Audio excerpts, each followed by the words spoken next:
भारत में Indus valley civilisation यानी कि सिंधु घाटी सभ्यता के ख़त्म हो जाने के बाद अप्रॉक्सीमेटली 1600 बीसी में आर्यों के आगमन की प्रक्रिया शुरू होती है, जिन्होंने भारत की भूमि पर वैदिक सभ्यता की नींव रखी, जो कि आगे चलकर वेदों की रचना में भी महत्वपूर्ण भूमिका निभाते हैं और शायद इसलिए इस काल को हम वैदिक काल के नाम से जानते हैं।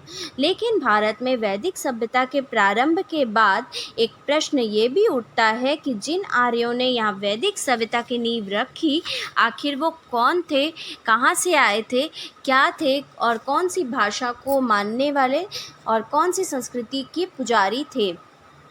दरअसल सन 1920 के पहले ऐसा किसी भी तरीके का कोई भी प्रश्न पूछा जाता नहीं था, लेकिन सन 1920 के बाद से यह प्रश्न हमारे भारत देश का हिस्सा इसलिए बन गया क्योंकि उस समय खुदाई में सिंधु घाटी सभ्यता, जो कि एक पूर्णतः नगरीय सभ्यता थी, उसके अवशेष मिलने लगे।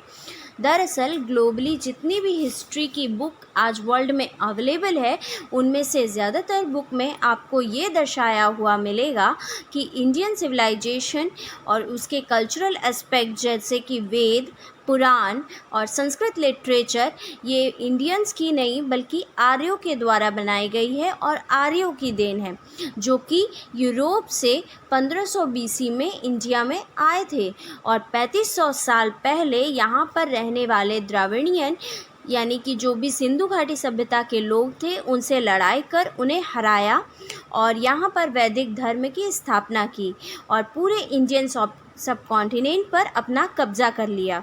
लेकिन आज ये थ्योरी पूर्णतः गलत साबित हो गई है कि हमारी वैदिक सभ्यता हमारी नहीं बल्कि आर्यों की देन है। हेलो एवरीवन, मैं आकृति अग्रवाल आज आपके सामने एक नया वीडियो लेकर उपस्थित हूँ। आज की वीडियो में हम बात करेंगे आर्यन इन्वेजन थ्योरी के बारे में। आर्यन इन्वेजन थ्योरी आखिर कितनी सही है, कितनी गलत है, अगर सही है तो इसके पीछे क्या वजह है और गलत है तो क्यों है, ये सभी कुछ जानेंगे अपने आज के वीडियो में। और साथ ही बात करेंगे आर्य कौन थे, कहाँ से आए थे और किस धर्म को मानने वाले थे, ये सभी कुछ जानेंगे डिटेल में अपने आज के वीडियो में। तो बिना देर के वीडियो को शुरू करते हैं और जानते हैं आर्यन इन्वेजन थ्योरी के पीछे की सच्चाई को। तो चलिए बिना देर के वीडियो को शुरू करते हैं और जानते हैं सबसे पहले आर्यंस के बारे में। अगर बात करें आर्यन की, तो प्राचीन समय में किसी भी अच्छे कुल में जन्मे हुए व्यक्ति को आर्य कहकर पुकार दिया जाता था। ऐसे व्यक्ति जिनका आचार, विचार और व्यवहार अच्छे होते थे, अच्छे पद पर चला करते थे, उन्हें भी आर्य कहा जाता था। अगर एग्जाम्पल से समझे तो रामायण में श्री रामचंद्र जी को भी आर्य शब्द से संबोधित किया गया है। तो क्या आर्य कोई विशेष व्यक्ति या जाति वर्ग के लोग थे या फिर केवल एक संबोधन की तरह यूज़ किया जाता था, ये जानेंगे अपने आज के वीडियो में डिटेल में।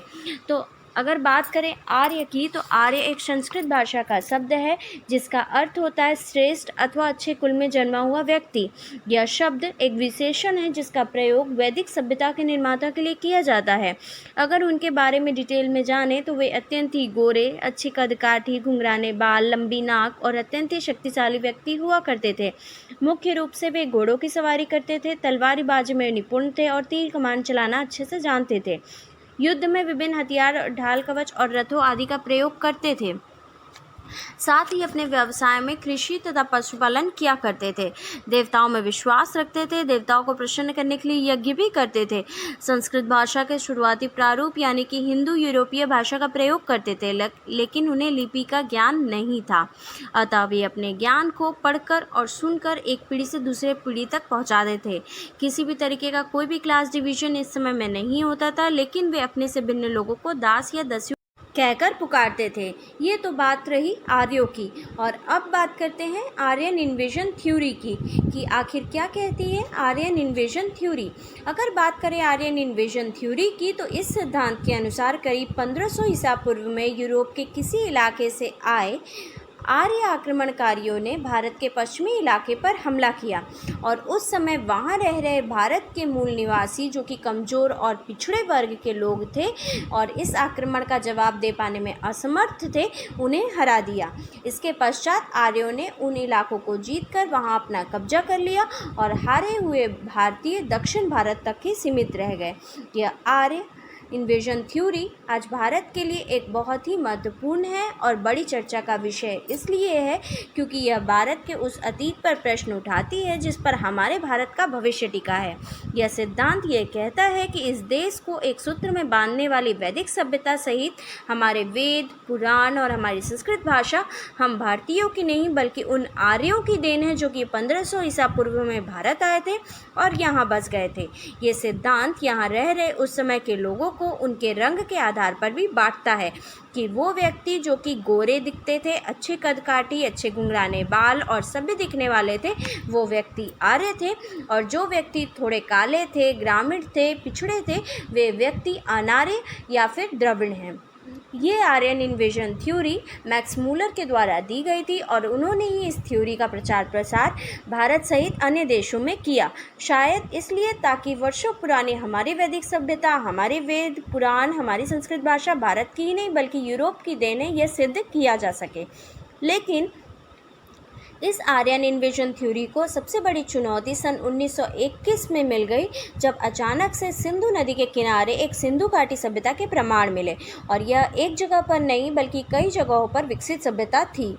यह पूर्णतः नगरीय थी और इस आर्यन इन्वेजन थ्योरी को फुली रॉन्ग साबित करती थी कि हमारी सभ्यता हमारी नहीं बल्कि बाहर की देन है। लेकिन फिर इस विवाद से निकलने के लिए इतिहासकारों ने यह भी मत दिया कि सिंधु लोग द्रविड़ थे और वैदिक लोग आर्य। सिंधु सभ्यता आर्यों के आगमन के पहले किए और आर्यों ने आकर इसे नष्ट कर दिया। संभवतः विदेशी और उनके भारतीय अनुसरणकर्ताओं के लिए यह समझना मुश्किल रहा होगा कि सिंधु सभ्यता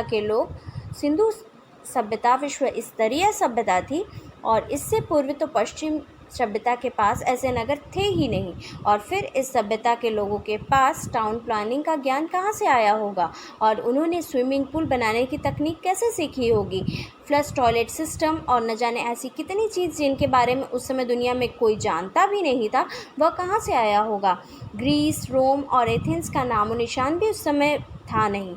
संभवतः यही सोचकर यह प्रचलित किया गया कि यह वैदिक सभ्यता के नगर नहीं हैं, ये तो द्रविड़ सभ्यता के नगर हैं। सिंधु या द्रविड़ सभ्यता और वैदिक सभ्यता दोनों अलग अलग सभ्यताएं हैं। सिंधु लोग द्रविड़ हैं और वैदिक लोग आर्य।